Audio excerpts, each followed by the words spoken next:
میرے پیارے آقا صلی اللہ تعالی علیہ وسلم کے پیارے دیوانوں، سب سے پہلے میں مرد کے حوالے سے کچھ باتیں عرض کروں گا کہ مردوں کو اپنی بیوی کے ساتھ کس طریقے کا سلوک کرنا چاہیے، اور اس کی وہ کون سی عادتیں ہیں جن عادتوں کی بنیاد پر اس کی بیوی کو وہ سکون پہنچا سکتا ہے، اس کی بیوی کے لیے وہ باعث تسکین ہو سکتا ہے، اس کی بیوی کے دل سے اس کے لیے دعا نکل سکتی ہے، اس کی بیوی کے دل کے اندر اس کا احترام بڑھ سکتا ہے، اس کی بیوی اسے دیکھنے کے لیے بے چین ہو جائے، اس سے بات کرنے کے لیے بے چین ہو جائے۔ وہ کون سی خوبیاں ہیں جو ایک مرد کے اندر ہونی چاہیے جس کی وجہ سے فیملی ڈسپیوٹ نہ ہو اور بیوی اپنے شوہر پر ناز بھی کرے اور اپنے شوہر پر فخر کرنے کی کوشش بھی کرے۔ آج سچویشن جدا ہے، آج حال یہ ہے کہ شوہر کے آنے کا وقت ہو تو بیوی پر ٹینشن ہو جاتا ہے کہ پتہ نہیں کیا ہوگا۔ آج سچویشن جدا ہے کہ شوہر کے سلسلے میں بیوی کا اگر آپ اوپینین جاننا چاہیں تو میں سمجھتا ہوں شاید ہی کوئی عورت ایسی ہو یا بچی ایسی ہو جو ہفتے میں ایک مرتبہ میکے جانے کے بعد اپنی ماں کے سامنے سب سے پہلے اپنے شوہر کی شکایت نہ کرتی ہو۔ یہ ساری پوزیشن اس وقت ہم معاشرے کے اندر دیکھ رہے ہیں، لیکن آقا کریم صلی اللہ علیہ وسلم کی حیات طیبہ کا مطالعہ کریں تو یہ بات ہمیں واضح طور پر ملتی ہے کہ رسول گرامی وقار صلی اللہ تعالی علیہ وسلم بحیثیت شوہر اپنی بیویوں کے ساتھ جو حضور صلی اللہ علیہ وسلم کا سلوک تھا وہ اتنا والہانہ سلوک تھا کہ رسول گرامی وقار صلی اللہ تعالی علیہ وسلم پر ہر بیوی اپنی جان نچھاور کرنے کے لیے تیار تھی۔ وجہ کیا تھی؟ سبب کیا تھا؟ آئیے میں پہلے ابتدا کرتا ہوں حضور صلی اللہ تعالی علیہ وسلم کی حیات طیبہ کے چند گوشوں سے۔ سب سے پہلی چیز کہ میرے آقا صلی اللہ تعالی علیہ وسلم اپنے گھر تشریف لے جاتے تھے تو سرکار صلی اللہ علیہ وسلم کی عادت کریمہ کیا تھی؟ حضور صلی اللہ تعالی علیہ وسلم جب اپنے گھر تشریف لے جاتے تو سرکار صلی اللہ تعالی علیہ وسلم کا اپنے گھر میں داخل ہونے کا انداز اور طریقہ یہ تھا کہ حضور صلی اللہ علیہ وسلم مسکراتے ہوئے اپنے گھر میں داخل ہوا کرتے تھے، اور داخل ہوتے ہی گھر والوں کو میرے آقا صلی اللہ علیہ وسلم پہلے سلام کیا کرتے تھے۔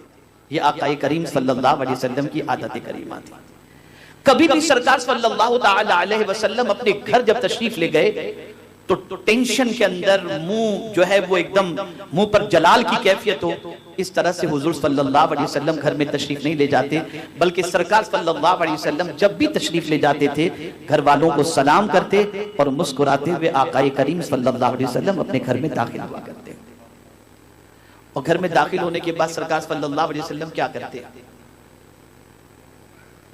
میرے آقا صلی اللہ علیہ وسلم سب سے پہلے گھر میں داخل ہونے کے بعد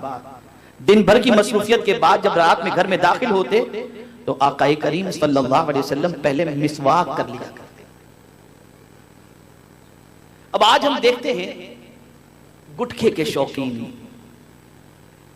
نہ جانے کیسی کیسی سگریٹ اور نہ جانے کیا کیا چیزوں کے شوقین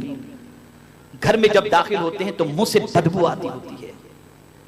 اور پھر اسی حال میں بیٹھ جاتے ہیں، سامان رکھے اور جو بیگ ہے اس کو رکھا اور بیٹھ گئے صوفے کے اوپر اور ٹی وی واچ کرنا انہوں نے شروع کر دیا اور منہ سے بدبو آ رہی ہے، یہ ساری چیزیں ہو رہی ہیں۔ اور اسی طریقے سے ایک مرد یہ امید رکھتا ہے کہ میں گھر میں جیسے ہی داخل ہوں تو بیوی میرا بیگ میرے ہاتھوں سے لے لے، بیوی فوراً مجھے چائے پیش کرے، بیوی مجھے فوراً پانی پیش کرے۔ یہ ایک تھنکنگ ہوتی ہے، ایک سوچ ہوتی ہے، بلکہ اگر میں یہ کہوں تو غلط نہ ہوگا، ایک قسم کی امید اور ڈیمانڈ ہوتا ہے اپنی بیوی سے کہ میری بیوی یہ سب کچھ کرے۔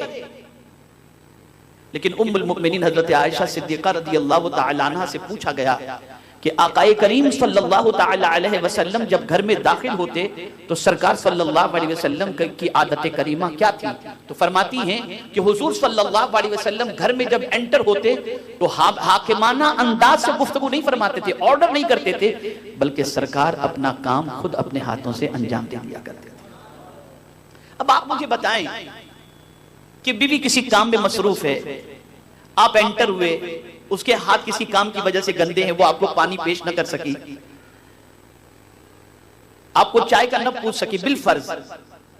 اس کو آپ بہانہ بنا کر گھر میں قیامت کھڑی کر دیں تو یہ آپ کی لا علمی ہے اور سرکار صلی اللہ علیہ وسلم کی سنت سے عدم واقفیت ہے. اور کبھی کبھی تو ایسا ہوتا ہے کہ یہ انداز اختیار کرنے کی وجہ سے طلاق تک کی نوبت پہنچ جاتی ہے اور شوہر اپنی بیوی سے کہتا ہے تمہارے ماں باپ نے تمہیں تمیز سکھائی ہی نہیں ہے کہ شوہر کا ویلکم کیسے کرنا چاہیے. تو سب سے پہلے مرد کی ریسپانسبلٹی یہ ہے کہ وہ جب اپنے گھر میں انٹر کرے تو اس کے چہرے پر مسکراہٹ ہو، گھر والوں کو سلام کرے اور فوراً فریش ہونے کی کوشش کرے، برش کرے، مسواک کرے، شاور لے، ڈریس چینج کرے اور پھر اس کے بعد آرام سے بیٹھے اور اپنی بیوی سے گفتگو کرنی ہے تو وہ گفتگو کرے، چائے کھانا ناشتہ جو کرنا ہے وہ کر سکتا ہے. لیکن اب آپ مجھے بتائیں، ایک مرد کی تو یہ امید ہوتی ہے کہ میں گھر پہنچوں تو میری بیوی میک اپ کر کے بیٹھی ہو، یہ کر کے بیٹھی ہو، اور جناب آپ جب تشریف لائیں تو آپ کے منہ سے بدبو آتی ہے تو بیوی آپ کے قریب بیٹھنا کہاں سے پسند کرے گی؟ آپ یہ کیوں بھول جاتے ہیں کہ جس طرح سے آپ کے سینے میں دل ہے اس کے بھی سینے میں دل ہے، جس طرح سے آپ بھی اس سے کچھ امید رکھتے ہیں وہ بھی آپ سے کچھ امید رکھتی ہے. اس لیے پہلا کام مرد کا یہ ہے کہ گھر میں داخل ہوتے وقت مسکراتے ہوئے داخل ہو، فریش ہو، کپڑے چینج کرے اور پھر اس کے بعد اپنی بیوی سے بیٹھ کر کے وہ گفتگو کرے. میں بیویوں کے حوالے سے کیا کرنا ہے میں بعد میں بتاؤں گا، پہلے مرد کے حوالے سے میں گفتگو عرض کر دوں. دوسری غلطی جو مرد کی طرف سے ہوتی ہے وہ یہ ہوتی ہے کہ وہ اپنی بیوی کو اگنور کرتا ہے، نظر انداز، کوئی توجہ نہیں. آیا سامان رکھا اور سامان رکھنے کے بعد بیگ رکھنے کے بعد لگ گیا موبائل پر واٹس ایپ کرنے اور بات چیت کرنے اور فون پہ لگا ہوا، یہ سارے کام میں لگ گیا ہے. اب بیوی بیچاری انتظار کر رہی ہے کہ میاں کب فری ہو اور ان سے میں کچھ بچوں کے دکھ سکھ کی باتیں کروں یا اپنی باتیں کروں، لیکن میاں کو تو فرصت ہی نہیں ہے دوسری چیزوں سے. اور نتیجہ یہ ہوتا ہے کہ بیوی کو جو پیار شوہر کی طرف سے ملنا چاہیے وہ پیار شوہر کی طرف سے نہیں ملتا. اور بیوی کو اگنور کرنے کا نقصان یہ ہوتا ہے کہ جو بیوی کہ دل میں اللہ عز و جل نے ارمان رکھے ہیں اس کے ارمان کی جائز تکمیل نہیں ہوتی تو اس کے قدم پھسل جایا کرتے ہیں. تو دوسرا کام آپ یہ کریں کہ اپنی بیوی کو اگنور نہ کریں. گھر میں آپ انٹر ہوئے، آپ اس وقت سارے کام کو چھوڑ کر بیوی کی خیریت پوچھیں، کیسا دن گزرا یہ پوچھیں، طبیعت کیسی ہے یہ پوچھیں،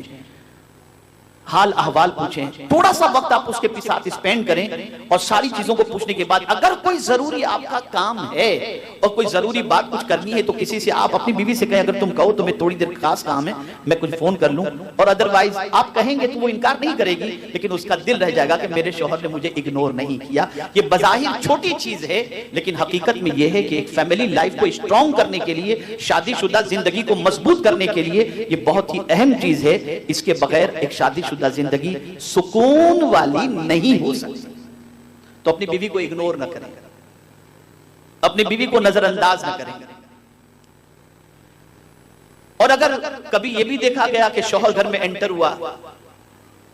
اور بیوی صاحبہ میلی کچیلی نائٹی کے اندر بال بکھرے ہوئے انداز کے اندر موجود ہے یا تھوڑی سی تو میں ہو گئی تو میاں فوراً اسے کہہ دیتا ہے اب تو تم سے میرا دل بھر گیا، میں اب دوسری شادی کر لوں گا، یا پھر ڈیورس کی دھمکی دے دیتا ہے. یہ جو طریقہ ہے یہ طریقہ مردوں کا اچھا نہیں ہے کہ آقا کریم صلی اللہ تعالی علیہ وسلم نے زندگی میں بھی اور وصال کے وقت بھی سرکار صلی اللہ علیہ وسلم نے صحابہ کرام علیہم الرضوان کو تاکید فرمائی کہ اپنے اہل و عیال کے ساتھ اچھا سلوک کرو اور خاص طور پر اپنی بیوی کے ساتھ اچھا سلوک کرو. یہ حضور صلی اللہ علیہ وسلم کا ارشاد گرامی ہے. آج بہت سارے مرد ایسے ملیں گے جو شادی ہی اس لیے کرتے ہیں کہ وہ آرام سے پڑے رہیں، بیوی کما کر کے کھلائے، یا اس لیے شادی کرتے ہیں بڑے گھرانوں کے اندر کہ وہاں سے بیوی جہیز لے کر کے آئے اور جب ضرورت پڑے تو میری ساس اور میرے سسر میرا پورا کریں. یہ ساری چیزیں ہوتی ہیں،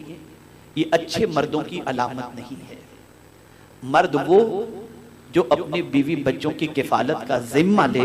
اور اپنے بیوی بچوں کی جائز ضروریات کی تکمیل کے لیے وہ محنت و مشقت کرے اور اپنے بیوی کے گھر والوں سے کسی چیز کی کسی قسم کی کوئی امید نہ رکھے بلکہ خود اپنے پیروں پر کھڑے ہو کر محنت و مشقت کر کے اپنے بیوی بچوں کی کفالت کی